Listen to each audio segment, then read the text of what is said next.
But we'll be in the green room for like 5 minutes or something, right? Yeah, it's still going to be pretty low energy. We're now in the green room. We're live, but it's behind the scenes. We'll wait for people to trickle in, and then I've got some notes. But hey, I wanted to run this up your flagpole because it's a darker thought that I want to float to people, but I feel like they're not going to take it well. Yeah. And I feel like you're that type of guy who could. So here's the thing. In your life, do you have a lot of people who essentially blame society as like a catch-all or a boogeyman? You mean like somebody that's like a conspiracy theorist? Not necessarily that. I mean like someone who's downtrodden and they think that, society is the reason for all of the ills that we suffer from. And that, it's everybody but the person saying the thing that's the problem, essentially. Yes, I do know a couple of people that they've been dealt, they think, a rough hand. Right.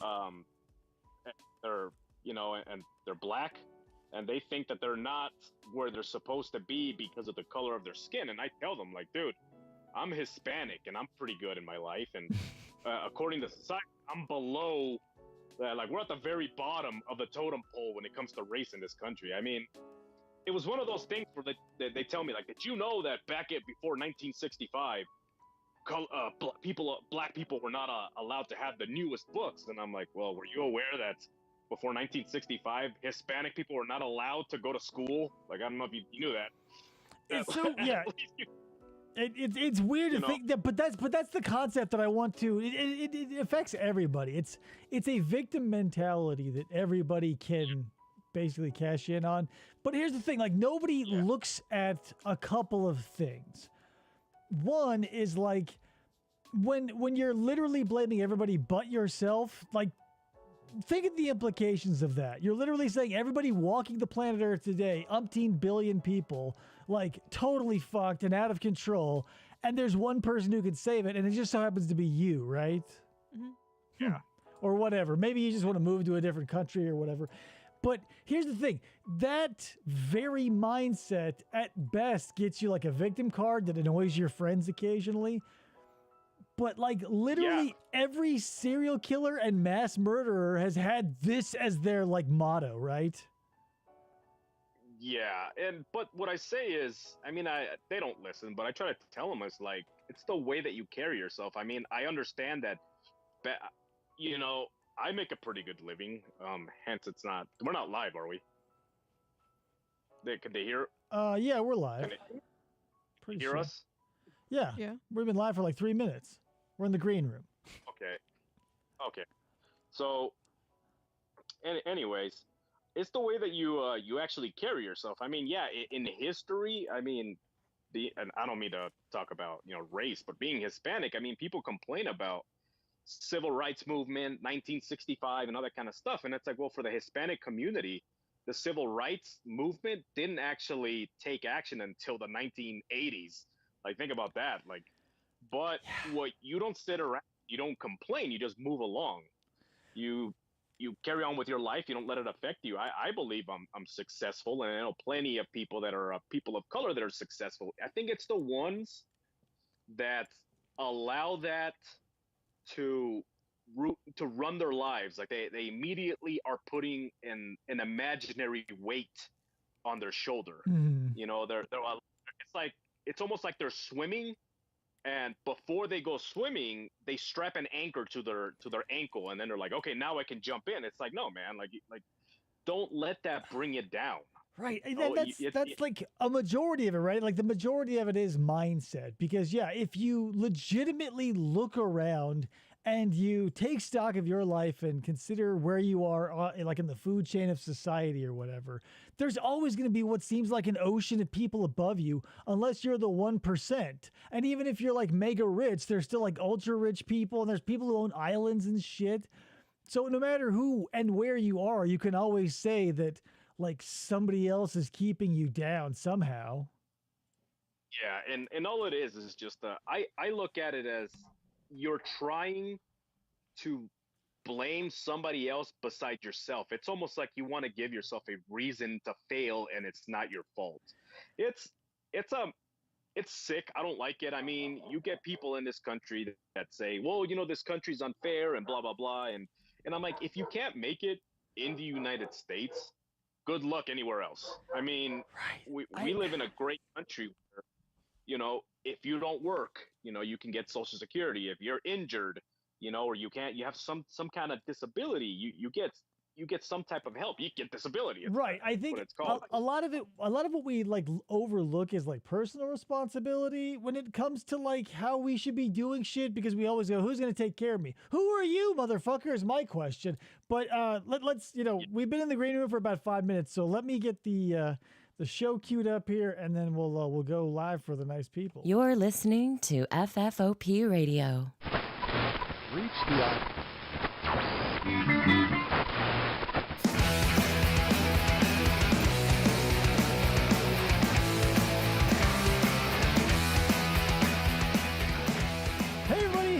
Welcome to the show. My name is Dave, and this is a special Thursday episode of the show. You probably saw the awesome title card. You probably read the name of my guest. Let me pull him in here. Dkon of Dkon versus the Dark is on the show. What's up, my man? Hey, what's up, guys? The fabulous mountain guru. Yeah, like since you had me on the show, your show twice so quickly, I figure we got to get you on mine. Dag, you're it. Yeah, basically. And then of course, Chris is over here to my right, acting as producer. Yep, I'm here. So here's the thing, Dkon. I've got a couple of topics that I think will be right up your alley. Because correct me if I'm wrong, but you're probably a fan of true crime. Yes, sir. Okay. So, and I know you're a dyed-in-the-wool TCAP fan, so I think I've found an area where TCAP exists, where two oceans are colliding. Because in the world of true crime, right, we have interrogation footage and courtroom footage and all that shit, and like those people are dealt with very officially. They go through the criminal justice system. There are lawyers involved. Tens of thousands, if not millions of dollars are involved in these cases. And then on the other side of this coin that I'm going to present to you are the lol cows. They are weirdos shunned by society who make themselves targets and are tormented basically because of mob justice. They haven't necessarily done anything wrong except for exist and be weird. So these are the two bubbles of our Venn diagram. And right there in the middle is, guess what? To Catch a Predator. Yeah. Because here's the thing. Like, because they live with a foot in both worlds. Because since they popped, like, To Catch a Predator popped, like, internet age where we had to get everything on there and nothing dies on the internet, they got to be essentially the pioneer lolcows who also get to be convicted criminals, mostly. Mm. Yeah, I mean, I think that with the whole To Catch a Predator and all that stuff, I think that's like probably one of the first times when having somebody be interrogated became entertainment, because you don't just get the serial killer, being interrogated. You get to talk to people that were weird. You get to watch them be interrogated. You know what? And that's you're probably nailing it. That's exactly right. Like, because this was basically like, his YouTube popped 2012 and became big shortly thereafter. Like, To Catch a Predator offered us so much because you had Chris Hansen and all that delicious interview footage. But the interrogation stuff, because like now I feel like I'm spoiled because there are a zillion channels out there that offer a zillion flavors of interrogation footage. When like Chris Hansen and crew were like breaking so many barriers and stuff that it's just unreal. But that's all beside the point, because what I want to get to the meat of the matter is I want to get your opinion on the merits of mob justice. Because here's the thing. I'll give you two examples. Lorne Armstrong and Stanley Kendall. Stanley is dead, but Lorne still trolled to this day. He is still receiving mob justice, though he has been chewed and spit out through the official criminal justice system. What do you feel about that? Well, I think that with Lorne, the fact is that he didn't think he did anything wrong. Like when I think that's one of the reasons why he is such a favored target. Not only because he's dumb and he's entertaining, you know, he's somebody that when you listen to him talk to someone about the rape class that which he can't pass. I don't know how many years he's been in it. Jesus. Has it been 12 years, 12, 15 years he's been in the rape class, and the reason why he can't pass is because they're analyzing him and they realize like, man, this guy has not only hasn't learned anything, but he doesn't think he did anything wrong. Like he doesn't think that his behavior was wrong. He finds justification for what he did. He blames this boogeyman, Xavier Von Erich, and what he did was it is the strangest thing. I mean, when you hear him talk about certain things like, well, what they did was I have the worst Lorne impression. Whenever I try to do a Lorne impression, I talk like this. I think yours is terrible. Yeah, it's horrible. Like it's terrible. You know. But okay, but I'm the guy. What I'm getting from all this though is like you're essentially pro mob justice with the caveat. I'm going to tag this for you with the caveat as long as they are a perpetual fuck up. Like maybe there's light at the end of the tunnel for Lorne. Like if he passed all of his classes, do you think that if he stopped fucking up, could he escape his karma with the trolls? I believe he yes, I do believe that, because imagine if he would have passed rape class, and I was going to do the impression again. I'm the guy of 100 voices, but you only hear one. They all sound like you. Yeah, they all sound like, oh, he sounds like that. What were we talking about earlier? He sounds like a vacuum cleaner. Sounds like a vacuum cleaner. That's schizophrenics here. Whenever they hear a vacuum talking to them, it's my voice. Anyways, if he would have passed rape class and he would have gotten, a job laid low, and then just moved on with his life, I think that he wouldn't have been. Plus, there wouldn't have been no material out there. The fact that he hasn't learned anything, and people get like this feeling of like, I gotta get him, this piece of garbage. Right? Can we curse on here? Yeah, curse on your show? it's not monetized. Who cares? Okay, so. But yeah, like I kind of get where you're coming from, because I'm not one. Piece of shit. I'm not one to troll myself. I am fascinated in the interaction between all the parties in the culture, but I don't want to interact with any involved. So it's from an outsider, I can see it on both sides of the fence, because I see, there are people out there who are legitimate dangers who need their butts wiped constantly by like babysitters. And there are always going to be members of society who have expendable lives who can throw them away at these weirdos to make sure they don't hurt anybody else because of a white knight syndrome or altruism, because they're toxic, or I don't care what their reasoning is, that ecosystem exists.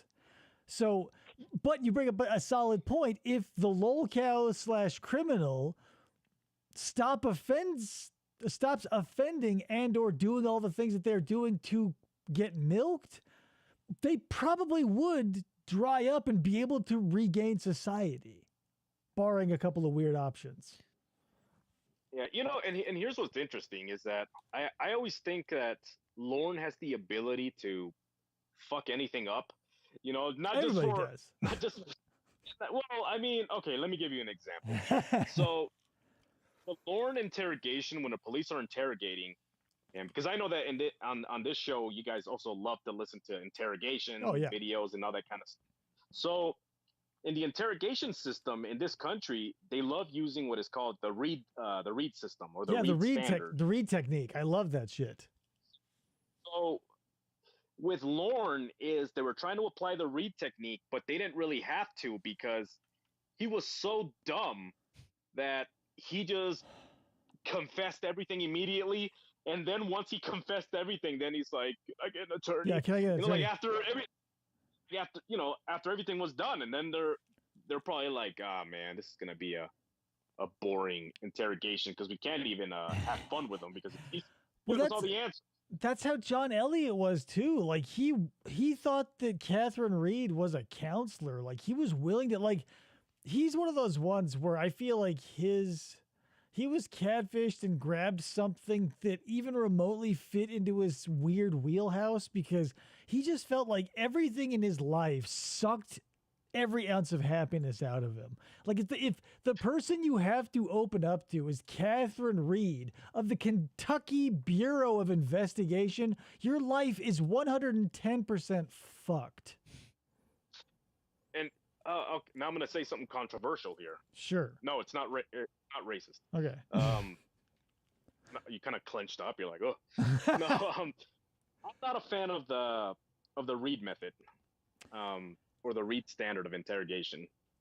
Because, and I'm going to tell you why.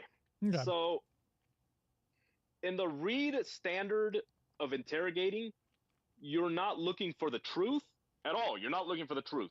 You're looking for a confession. Yeah. So I mean, what goes into that system? Get me a chair that's super uncomfortable. I mean, cut a little bit off of the chair off, just one of the legs, so that you sit kind of lopsided, and it puts pressure on your sciatica, whatever the hell that's called, and you're uncomfortable. And then we're gonna leave them here. We can hold them here for a long time, and we can try to throw all kinds of things out there because we want a confession. I mean, would it make you really uncomfortable? We can make the room as hot as we want, as cold as we want. We want to keep the thermostat as far away from you as possible so you can see it, but you can't control anything. You feel helpless, and then at some point it starts to psychologically mess with you. They give you the shittiest food, like here's water, here's crackers, we're going to hold you here for a day and a half, and you're hungry, and then they start to like really turn up the heat. They can say things like, a lot of it is psychological games. I mean, they don't tell you, tell us the truth and you can leave. It's like, you can leave if you tell us the truth, and then you're like, what is the truth? And then they start kind of making you trip into your own words. Like let's say that's a kid was killed, in your home, for whatever reason, and they can go up and say, they found bruise marks on them, on the child with the same size as your fist. You haven't even measured my hands, but the same size as your fist, and then you're like, wait a minute. Right. Say, yeah, and then begin to feel nervous. And even if you're innocent, of course you're going to feel nervous. They're accusing you of a very serious crime. I mean, the guy that invented this method, he, what year was that? Was it 1950? Yeah, it was like the 50s or the 60s when What's His Nuts put all these things together. And that's, okay, so here's the thing too, you bring that up. Like, we're still using psychological methods based in a time when, like, dudes, like, if you thought like a woman was acting funny because she was just penis crazy, you'd be like, yeah, check, that was psychology back in the day. And now, the human psyche has evolved in our understanding to the point where, like, the fight or flight has evolved into a 5 route method for when confrontation happens. It's fight, flight, flop, fawn, freeze. Yeah, paralysis by fear. So, and that's the thing. So that you're right. That when the detectives are grilling you, and everybody watching it who has never committed a crime this heinous can sit there and go, well, I wouldn't. But here's the thing. You've never been in that situation where you're under a lot of stress and you don't know what's going on necessarily. Like, everybody who's worth their salt will say, if the police want to talk to you, get a lawyer. Mm-hmm. Guilty or innocent, it doesn't matter. They don't care if you're guilty or innocent. They're going to find ways to see if you're guilty. Like, well, they think you're guilty automatically. That's what they say. You're guilty. We just need to get a confession, and you need to confess to your guilt. I mean, going back to Reed, he had a 95% confession rate, and people were like, this method works. Well, later it turns out that he had put people in prison were in prison for 20 or 30 years, and then finally DNA evidence came along. They realized, I'm like, this guy incarcerated people that did nothing wrong. Right. Like, that is fucking. You brought up a check to this balance though, because like the criminal justice system is always going to have its shortcomings because it's number one, easily exploitable because people are corruptible, and everybody has the potential to be a criminal even if they work for the good guys or whatever. Yeah, I mean, it's all exactly. And then getting back to the Reed method, what's crazy is also when you have the right to a lawyer, like, can I get an attorney, please? And then they try to man, it's such a dirty trick. I mean, and how do I know this? I've read a lot of books like this. So it's such a dirty trick. Things like, if lawyer, you automatically look guilty. Are you sure this is what you want to do? And then finally when you're like, yeah, well, okay, all right, we're done. Get him a lawyer. Yeah. Like they will, like, emotional manipulation is not off the table. Anything is on up for grabs essentially. And that's what's like what's his name? Dassey. There's a bunch of people like the What's Park 5, like all those kids who went to jail because they were accused of a crime that like they were never anywhere near. But so here's the thing. The Reed method alone, like if that's the only tool in your toolbox, you suck. It's shit. Most of the time now, if the detective is not JV, like they're not sending him after Sarah Boone or some other idiot who like they have exquisite evidence of or, proving their case, like it's still a useful technique, but by and large now, because of advancements in technology and shit like that, it's mostly used to fuck with someone they know is guilty, or at least I would like to think that, because a lot of the interrogation footage I watch, they'll tell you they know a lot of the answers to the questions that they're asking. And I believe them because a lot of these times it's like weeks and or months after the fact they're pulling people in there. So they got DNA, they got cameras, they got witnesses. And so I'm in favor of the Reed technique when all their ducks are in a row and like the footage is there, the DNA is there, the shell casings are there. Then Reed technique the fuck out of them, because then it really doesn't matter, right? Like if it's an ironclad scientific case, then psychologically throw your 60s garbage bullshit at them. But if we're pre-evidence, don't Reed technique someone because you have a hunch. Like George's body was in the suitcase. We didn't need the Reed technique on Sarah. Right. Yeah, you just said an excellent point. I mean, if you have a hunch, like that's not enough. And remember that a lot of these detectives, I got a hunch, if this is the guy that did it, and they're going the Reed method, it talks about when somebody looks to the left, they're appealing to their creative side. If they look to the right, they're appealing to memory. And that's something that's scientifically false. I mean, that's not true.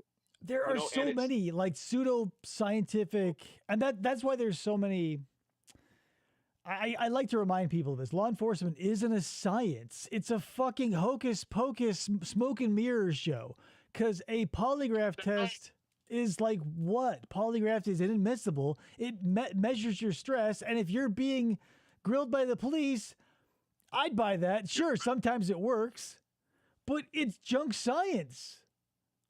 Yeah, it is. And I think it was till very recently. I think that for me recently is like the past 20 years. For the past 20 years, they call it a polygraph test. What was it called before that? A lie detector. And that's what it does, is that it measures the large amount of stress. I mean, and when you're sitting there, and I think a storm's coming in. My internet's barely holding on. Anyways, if you get struck by lightning, I'll do a memorial show. Yeah, struck by lightning, and I'll fall in a vat of toxic waste on an Indian burial ground. Oh, you can be the new Toxic Avenger. Yeah, well, I'll develop the strength of a hummingbird and the agility of a rhinoceros. Anyways, so... What a trade-off. So they're hooking you up to these machines, and then they say something like, your friend says that he saw you push that lady in front of traffic, and you're like, what the why would he say that? And then it's going, and then you're like, did you push that old lady in front of the car? And then you're like, what? what are you talking? And then now your stress is going. They're like, oh, look at that. And it's like, man, that's why it's not admissible in court is because Right. you're all. But okay, but here's the thing. Like in that, all of this can be wildly misinterpreted because humans are wildly complex, individualistic creatures, each with a wild tapestry as a history, informing their every moment. So the fact that we can be like, oh, look at he's doing this cluster of 2 or 3 things at a time, he might be guilty. Yeah. Like, we should be in an age where we should be past the confession being the gold standard. We need to be like at that position where I don't want to be like necessarily, oh God, what's that movie where they can tell the future with the people in the goo? Minority Report. Minority Report. No, did we lose you? Oh, Jesus. It's that ghost again. Hilarious. He haunts every show. Every damn show. But more. What was I talking about? Moral of the story. You can't predict the future. Oh yeah, so you can't. I don't want to live in a place where the future crimes can be prosecuted because we know you're going to do it. We looked into the future, but I also don't want to live in a world where you can just bullshit your way into a confession. Like, I realize we get the rule that cops can lie to people, but I feel like maybe there should be, this is impossible, but it would be like a protocol type thing that would go from municipality to municipality, where like you couldn't get someone in the interrogation chair as like, it can't go from interview to interrogation until you've got a physical piece of evidence or like 5 pieces of circumstantial evidence. Because if they say, well, we've got witnesses, we got this, that, and the other, and they go, well, that's nothing. But if you got 5 of them, let's talk. But when they say, okay, we've got some shell casings and there's touch DNA. Do you know what that is? By the way, P.S. We found it. It's yours. Do you want to talk about it? Voila. Then I say grill them. Yeah, exactly. Now, yeah, like throw the book at them, Dano. But we don't know. Again, since police are humans, so there's going to be a faction of them who are lazy, corruptible, corrupted, stupid, inept, and then there's going to be the positive ones out there too. But how do you build a net to catch all of the shitty people in society? We did. It's called the police, and they got in there anyway. Yeah. And and let me touch something, a throwback. You were talking about human beings being this, this weird creature, this weird animal. And, last time when you were on my show, we were talking about nature versus nurture. Mm-hmm. And do you remember, what the hell is his name? The BTK killer? Oh, yeah, Gary. No, Dennis Rader. Dennis Rader. I was thinking Gary Ridgway. He's the Green River. Dennis Rader. Dennis Rader, I mean, when you look at, because people are like, well, what was his childhood like? And he had a very good childhood. I mean, he was normal. His parents were, he wasn't being abused. His parents weren't on drugs. They weren't divorced. He had a very good childhood. But he talked about how in a very early age, he fantasized about tying people up and then strangling them. Mm-hmm. The only example I get from that is Macaulay Culkin in The Good Son. That people. do you remember that movie? I never saw that one. No, I was not a huge Macaulay Culkin fan. I apologize. It was a Macaulay Culkin and the guy from Lord of the Rings. What the hell's his name? Oh, Elijah Wood. Elijah Wood. He played his cousin. So he goes to stay with his cousin because it's something. I think his mom died or whatever. So he goes to stay with his cousin, and his mom's super nice. The dad's super nice. He had the little sister. She's really nice. And then there's Macaulay Culkin, and he's an evil bastard. Okay. And for no reason at all. Like in the movie, he kills a dog just for killing him. He makes a dummy, throws him off the freeway so he can cause a massive accident. Tries to kill his sister for no reason. Like tries to throw her into the ice, into the watery, to a watery grave. Here's the problem, because the answer is simple, but it doesn't make any money because it's the answer.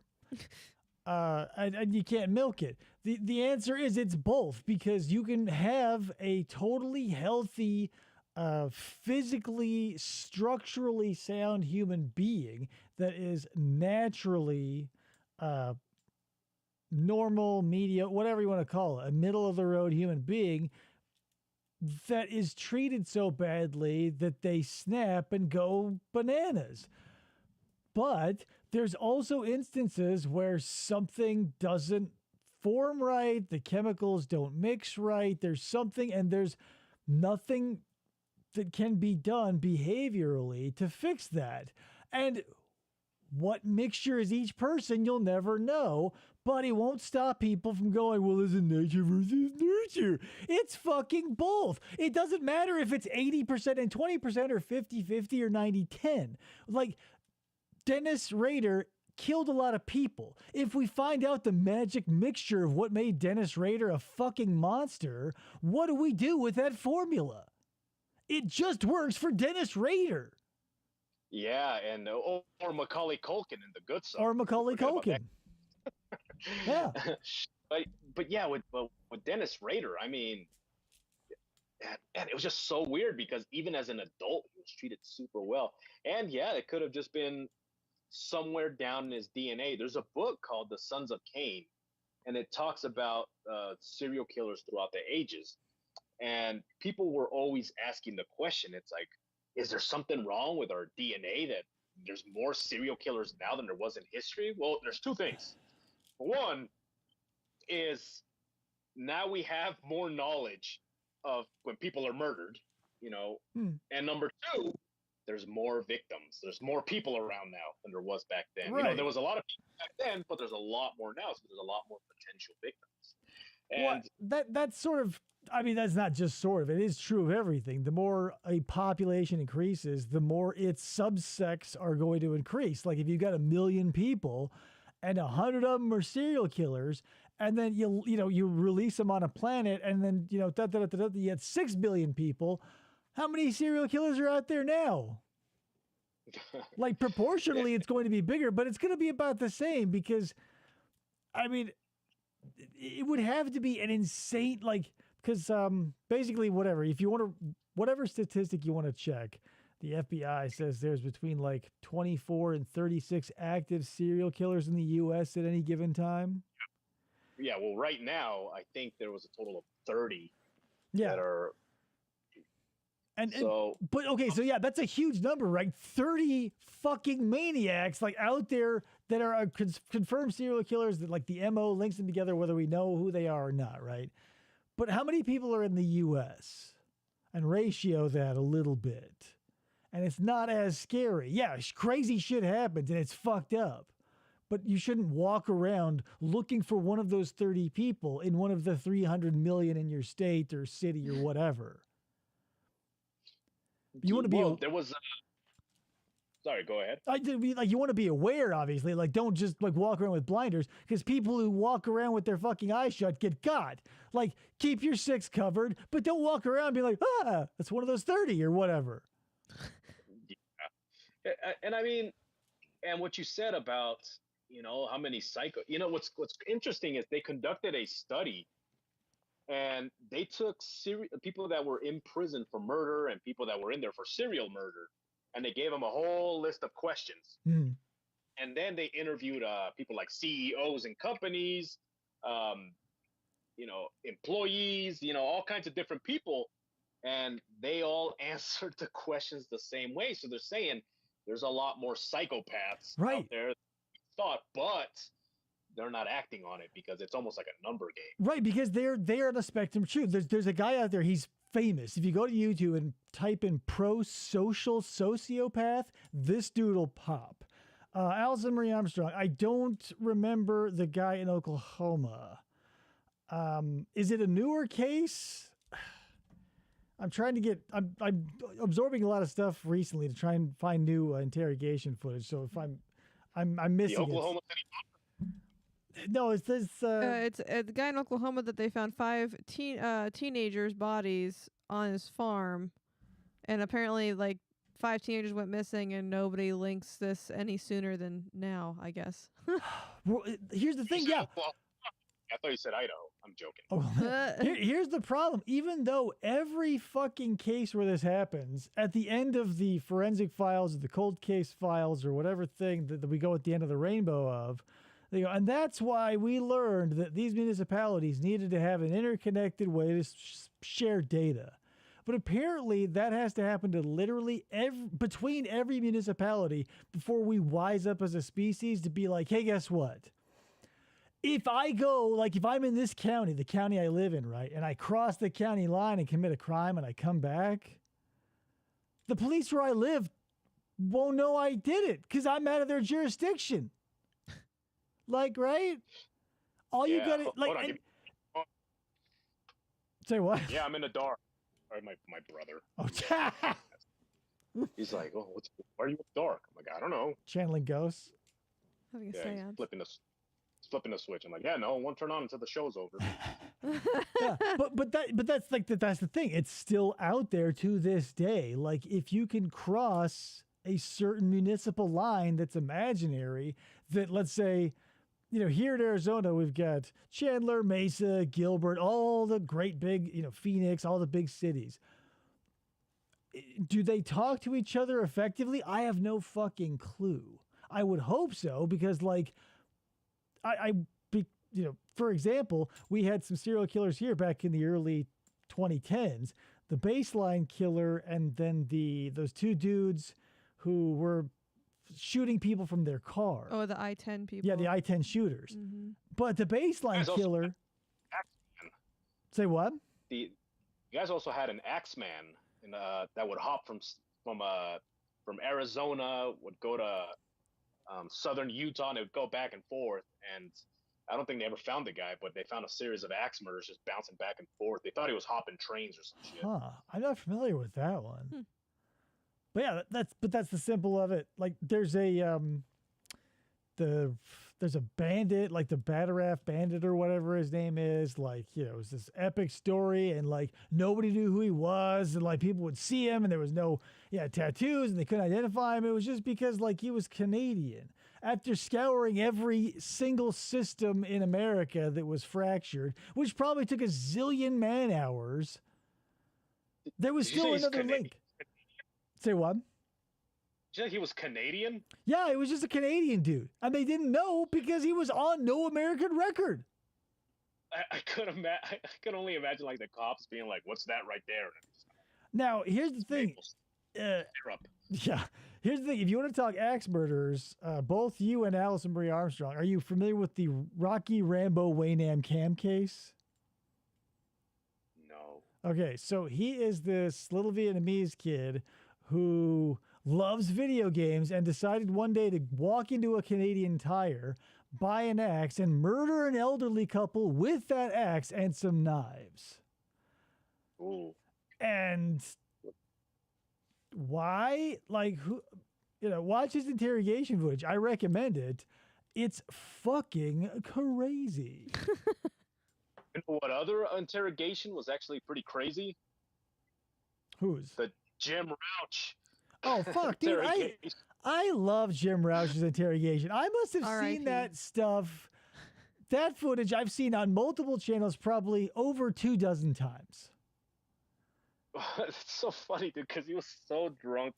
And what's funny was the police knew how much he had to drink, and then they're like, just kind of stall him a little bit. That alcohol's getting deeper and deeper in his system. And then he's, oh man, that guy. Listen, like, that was, again, that was Catherine Reed and Tom What's-His-Nuts. It doesn't matter. They are the fucking JV team. That was, they worked terrible together. They needed to never work with each other again. It was just that Jim was crushed by the weight of his own evidence and was too drunk to be like, lawyer, please. He's like, you know, I work in law enforcement, AKA at a college, on their website. What was so funny was the fact that he was like, yeah, and I could have dated this lady, but she's a little overweight, you know? And I'm like, this guy is Lauren Armstrong's dad, because he was walking around as if all the women were just gawking at him, and Right. And so man, that's where we're at, though, is like these delusional fools, like to bring it around to that, we're, Lauren and everybody, they're still getting trolled. Like they've moved through the criminal justice system. And, if Roush were still alive, what's his name? The guy who just died too, Stacy. I feel like he flew under the radar for like a long time. Yeah, he was teaching kids martial arts. But then the internet found him and bam. Oh, man. That was so nuts. I was watching, I was looking him up, and then I was just looking at information. I'm like, is he teaching Kung Fu to kids? First thing you want to do when somebody attacks. Could you imagine getting taught martial arts by Jeff Stacy? Oh my God. Dude, I would like to close my eyes like this and pretend that Marge Simpson is teaching me Kung Fu. Marge? I've never heard that. He's always been the Mickey Mouse Predator. But yeah, Marge is a good one too. Homer! He's right there. But yeah, it's so nuts. And I'm like, who's letting him interact with kids? Like, he committed a crime with children, and you're letting him around your kids. How do you not know? Like, well, that's the thing. You may not know. Like, he could fall off the registry, and even like, I now, probably should have my radar up for that sort of shit. But by and large, most of us like to still think we live in a society where, like, if you go to a karate class or a gymnastics course or some other thing where a bunch of kids are there, you don't have to be like, hold on, let me do a quick, real deep and dirty background search to make sure you're not another Larry Nassar on our hands over here. Oh my God. Like, but that's the thing. A lot of these dudes, if you don't get caught, you don't have a record. So you can go decades worth of offenses piling up and piling up and piling up. And you can do all the background checks you want. Larry Nassar was able to talk his greasy, sweaty, balding way out of every encounter to a point. Yeah. But by then, it was like a snowball being hurled at a cabin versus an avalanche, like decimating that fucking thing. Mm-hmm. Yeah, and what's sad is that you take kids or you take people that are vulnerable, you take them to these places to learn so they can learn to defend themselves and they can go through life, with a little bit of confidence, for them to learn to walk up, basically for them to not be a victim. Mm-hmm. And the predators out there know exactly that this is a place where I can sit here and they're bringing the victims to me. Well, how many people are out there? Not for nothing. It doesn't take a genius to know that any program set up for kids is going to be a haven for deadbeat, checked out parents. And that's just going to be it. There are going to be man-made, intentionally consolidated pools of vulnerable kids that, what do we do about it? Like, do you close all the boys and girls clubs? No more hockey, no more soccer? Like, but we also probably don't want to live in the world where anybody who wants to be like a softball coach should have like 3 digits of a policeman's hand up his ass before he gets to, like, say play ball. I think they should. And, that's the thing, though. It might detour a lot. Like, maybe even not even do it. Just be like, hey, anyone who wants to interact with kids, we say, here's a big old laundry list of hoops you got to jump through. And, if it comes off clean and no one gets any sweaty vibes from you and, but that's the thing. There's no system that can't be exploited. Larry Nassar was in the fucking Olympics. I can't think of a place where I should feel safer under 1 billion eyes and $1 trillion. Yep. And somehow Larry snuck his fingers in there. You know what they should do is they should give them like the arousal test. Like they shouldn't have kids. They should bring like is this politically correct for me to say? They should bring a midget. And like put one of those hats with the propeller on top. Well, you don't want him to look like a cartoon character. have him walk by, and then you just have somebody just stare at his crotch, just like. Well, no, because they do that shit now. Like you can, without even making somebody wear goggles or shit. Like you can put them in front of a laptop and be like, here, take a test and look at these images. It's a memory test, and just throw a bunch of wholesome kids in there and watch where their eyes linger. If they're passing by the adults' juicy thighs to look at all these, like, you know, I want to say disgusting because I would feel disgusting doing it. But if they're staring at the kids and you're reading their eyes, be like, hey, guess what? Your memory isn't good enough for the job. Like, even if you don't want to tell them, hey, we think you're a fucking sycophant for kids. Thanks, we'll let you know. Thanks, but no thanks. Be like, your memory's not good enough or whatever, the test didn't work. Like, sneak it in there. Fuck. Make it automated. Put the midget in a short dress and have him carry the American flag up that hill before when the news comes up and see what his reaction is. You know, they're just watching him. It's moving. We got one. Arrest him. Yeah, because like back in the day, you'd probably have to, because before we had like supercomputers and cameras and shit, you would have to do like tumescence meters and stuff. So they like, let's say this is 1994 and they say, okay, Dkon, guess what? You want to work with kids and we've made it super strict, just like everybody wanted. So we're going to put like basically 6 zip ties around your crank and we're going to show you a bunch of videos. And if you react in the wrong one, we're going to send 30,000 volts into your sack. I'll be like, sorry, I'm trying to fill out this damn application, but these zip ties are really distracting. And that's the thing. Nobody would sit through that test unless they were 100% ironclad sure that they weren't going to take that zap. I would probably be so competitive that I'd be like, bring it on. Right? And you would have like, yeah, because then you'd be like, I'm less of a weirdo than you, but then where does that end up, right? But now that's the thing. We don't have to do that. You don't have to like get like, let's say Michael Willis wants to walk in and take the test. You have to get at his crank. No, you just sit him in front of a laptop with a camera on it and be like, look at this series of images, look at these soft drakes and shit, tell us what you think at the end, and we'll tell you if you got the job. And if you see that little icon that follows their eye movement hovering around all the disgusting things that men should not be looking at ever unless like their children are on a swing and they're desperately making sure they're not going to fall off, you go, hey, guess what? If you have food on the screen, I'm going to be getting zapped continuously. Like, oh, if you get a boner over food, then we got to call, is Jerry Springer still alive? R.I.P. possibly? No, he died. You're dead. God damn it. Now we can't do this, Dkon. He's dead. Allison goes, this is taking a dark turn. It's always taking a dark turn. But dude, I love food. I can eat an entire birthday cake by myself. Jesus Christ. I'm a low carb man myself. I eat a lot of carbs. People think that's imposed torture. Yeah, it's not bad. But yeah, that's whatever. That's the long and the short of it, right? Is like there's no fail safe for literally anything. Anytime you interact with somebody else, there's going to be a chance there's a weirdo. Even in a 2-person closed system, there's a chance that one of them's a weirdo. We just have to trust each other. Yeah, I would come up with like I'm so ridiculous that one of the first things I would do is if I'm writing this list of like what makes somebody a weirdo, and I'll be like, okay, and man out there with some puffy ass nipples, that guy. That's weird. Yeah, that's not allowed to. And I'll just write it down, and I'll look at somebody if they come try to be like a martial arts instructor, and I'll be like, I'm sorry, man, you look like you have some puffy ass fucking nipples. You need to get out of here. So we're not even going to like, sure, deviant thought.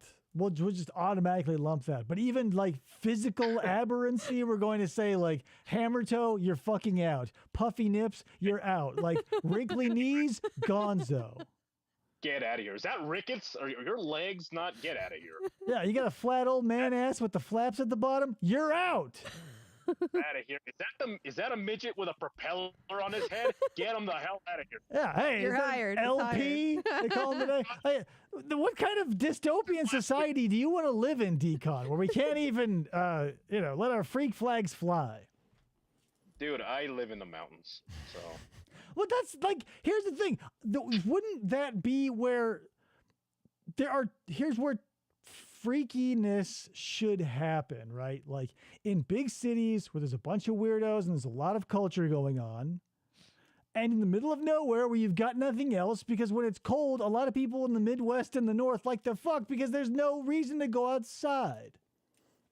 Those two people should be freaks, right? 24/7.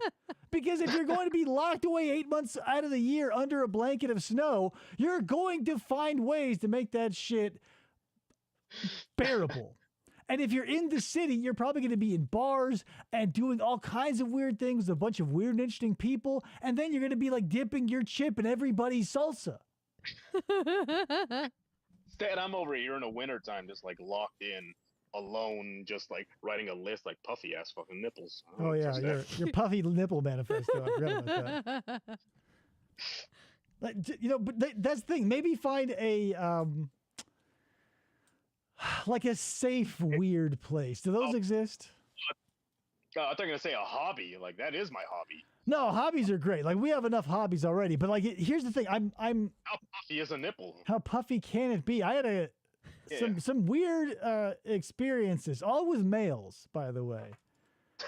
Like, that's the thing. If you go through the public school system, you're going to end up in showers and you're going to see things that make you go, thank God that's not me.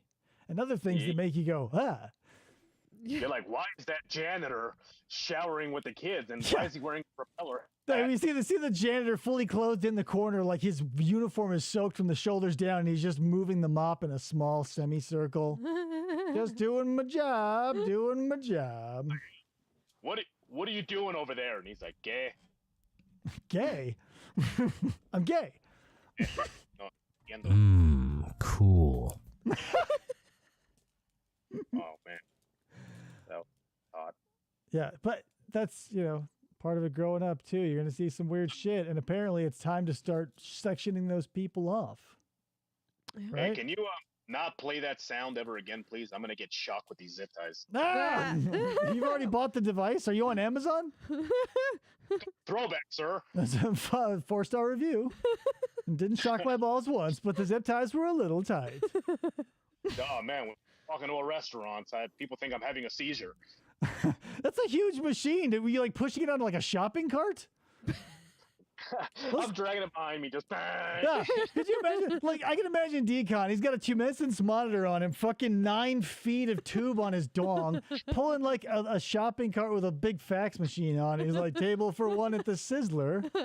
I have it inside of a potato sack, like on my back, and I'm carrying it in. People think that I'm trying to smuggle into the buffet with me. You'd be like Johnny Appleseed, be your Dkon tumescence meter seed. Yeah. Dkon zip ties. Yeah, and here's the thing, since a lot of those were what do you call it, fiber optics, it'll be like a laser lights Pink Floyd show in your pants for all to see. Yeah, that'd be weird. Everybody gets a show. Yeah, everybody be watching me like, that guy's weird as hell. I'm really interested in financing this sitcom, Dkon, where you get a tumescence meter and eat nothing but chocolate chip pudding off of a Sizzler's buffet. And then we get like maybe a water feature around your dazzling light up dong. Like the Bellagio. And we wait for the boner so you can get zapped in the nuts. I love the idea. This is how I boil my water. And you just, Oh. You guys make me. I need to get All right. Well, tell you what, Dkon, we have had quite a fun time. So I'm going to call it. Why don't you go ahead and plug your show and anything else you want? Because we're circling the drain. Oh, okay. All right. Well, I have a podcast called Dkon versus the Dark. Don't subscribe and don't like it. Don't do anything with it. You guys can go look at it. Don't even watch this show. Don't even look at this. I mean, if you're watching it, you deserve to get zapped. Much. So yeah, that's all I got. All right. Well, and I think if you click on your name on this video, it'll probably go to your channel too. But if I remember tomorrow, I'm going to link to your channel and everything in the show notes, so we'll get everybody covered. Because you probably want to see my interviews and your like all your sit downs are really interesting, man. Like it's not for nothing. It doesn't. It takes something to stand out, and earnestness, I believe you have, and that's what counts in this situation. Yeah, you mean isolation in the mountains? That too. But that's the thing. You know, the pressure that you're feeling as the isolation builds and you're blanketed. Well, it's becoming summer now, so you probably won't have. You'll get to see like baby horses running around fields and shit soon. So buck up, Buttercup. Oh well, no. With my luck, I'll step outside and get mauled by a mountain lion because they're around here. Oh yeah, you gotta check that shit out. Maybe don't spray your feet with deer urine. No, I urinate on everything, so they know. So here's the thing: if deer urine would attract a mountain lion, would human urine repel a mountain lion? My urine attracts midgets. Oh, weird. Do they have propellers, or do you give them propellers? Yeah, like do you have a big hit? No. I give it to them. That's how you know how they tag deer. Oh, like, yeah. That's how I tag. Oh yeah. Here's Dkon's life, right? Like right inside Dkon's front door, there's a big sea chest full of propeller hats, right? But they're all specially modified to be ratcheted. So as soon as a midget or a little person walks out in his front yard, he runs out, grabs them, and starts ratcheting it down with like a 7/16 driver, and then he releases them into the wild with the tracking device and the propeller. Exactly, and I make sure I give them make sure that I don't give them like proper food, so they develop jaundice and they're walking around. People think that I'm the real Gru. Oh wait, you keep them on like a farm? I thought you released them back into the wild. Well, I keep them on my farm. They walk around and they say, you know. Well, that's confusing. Then why the tracking helmet? Like if they escaped, then yeah, I get that. But then the jaundice, are you keeping them out of the sun? What's up with that? I want them to look like minions. Oh. I mean, there's body paint, man. Like if you invest in, and not for nothing, this will be hella expensive, but it'll be a one-time investment if you do it right. Like you remember in Ace Ventura, that big tank with the shark in it that throws his ass around? That tank with yellow food coloring, and everybody just bathes in that. Yeah, but I mean, I like my stuff organic. I mean, if you want to put chemicals all over your midgets, like you can go ahead with that. I prefer doing things the natural way. I mean, there's got to be a safer, natural way to get midgets yellow than infecting them with jaundice. Well, that feels cruel, and the ASPCA is going to get your ass, or the MSPCA. Maybe where you live, bro. I don't know. Maybe the Wild West, as far as midgets are concerned, you can still rope them by the dozen and turn them in at the corner store for a nickel. I don't know how you live, man. Can you imagine when I go down to town, which is like 20 minutes away, I'm just like, and there's like all these like yellow people like running and dragging me. Oh yeah, no, like you'd walk in and like there's a dude who's got like one of those huge chains of all those like huge trout, and here comes Dkon with one of those, but it's all yellow midgets, and he's like, well, another batch. With propellers, and they actually take flight propellers. Well, maybe, that's what, here, this may be expensive too, but in addition to the big vat of possibly natural dye, you might also want to put, like, in addition to the tracking meter, like, a fail-safe, like, come home button. So, like, you know, like, motor, battery, it'll have to be huge. But, like, if you say, oh, my God, one of them got away, you can look on the map and see which one and push it, like, the return home, into the propeller just goes whoop and zips them back. And brings them home. I'd rather leave, like, a breath of my piss. Just that they get lost, they like pick up the scent like bloodhounds. They hate you. You're causing them to have jaundice. You're isolating them on the farm. Their livers are shutting down. Their livers are shutting down constantly, and you're probably over tightening those helmets. I know you. I'm flying into town like I'm Mary Poppins with like a bunch of midgets, and people are all like, "That guy probably drinks a lot of possum milk." Yeah, I agree with Ellison Marie Armstrong. Somebody needs to investigate. When we see Dkon roll into town, a giant hollowed-out pumpkin being pulled by dozens of jaundiced little people. Somebody needs to take action. And a potato sack, and then they're like, that guy's got and the machine. Man, that's really going to put some icing on that character. If not only he's got that tumescence meter always, he's like a constant LP jaundiced pumpkin affair. And always muttering about puffy nipples. Oh, yeah, his puffy nipple manifesto. Hey, Matt Willis. Hey, Matt. Welcome. What a great time to show up.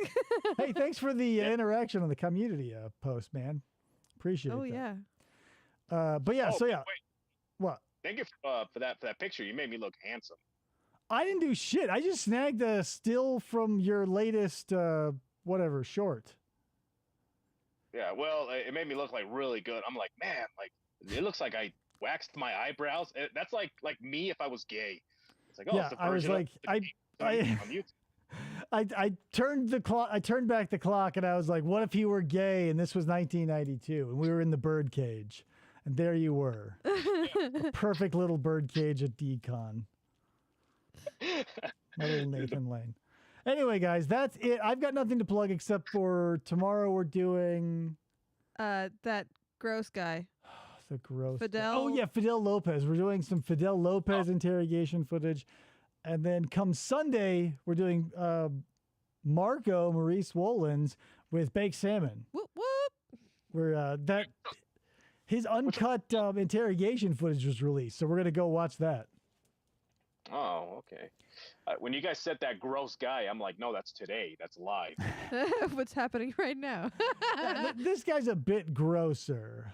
A little suffice bit. to say, like, oh my God, we'll talk about it. I've got so many things I want to talk about it, but it'll have to wait for tomorrow.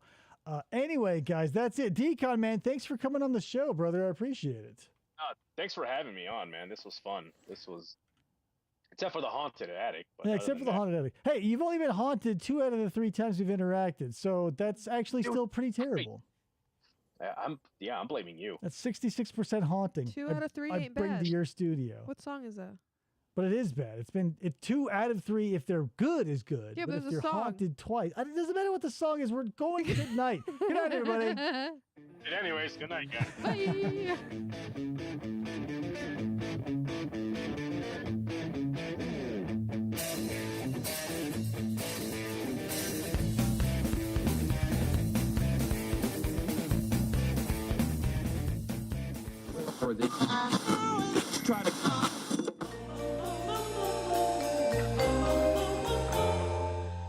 Fistful of Podcasts Radio.